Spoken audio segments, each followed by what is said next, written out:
Yeah, actually, yeah.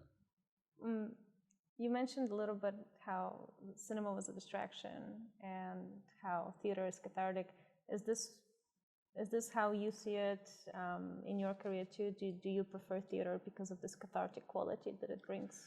I don't know if I mean, I prefer the element of theater that's living. I mean, theater is living, it's organic, it's ephemeral. Movies are dead, movies are plastic and finished and not inorganic. That isn't necessarily a criticism, it's a recognition of what the form is. Theater isn't that really. I mean, of course, it has form and structure and rigor and conception and this that, and of course, I would certainly say a bad play is much worse than a bad movie. Nothing, no cultural experience is worse than a bad play, I think. But it's more what I grew up with. Um, it's more the form.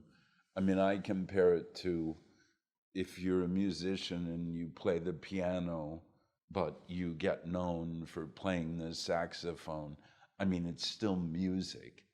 Uh, but, and reading music will help you play both, especially if you don't play by ear. Um, but acting is kind of a thing you play by ear, although the more your brain can give you options of interpretation, then probably the more ways you can play. But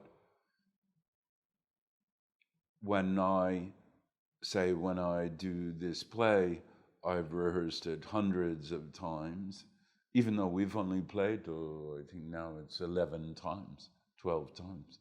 So few. Yeah. When we opened in Riga, I think we played 5 shows. We rehearsed it, God knows how many times. And we did,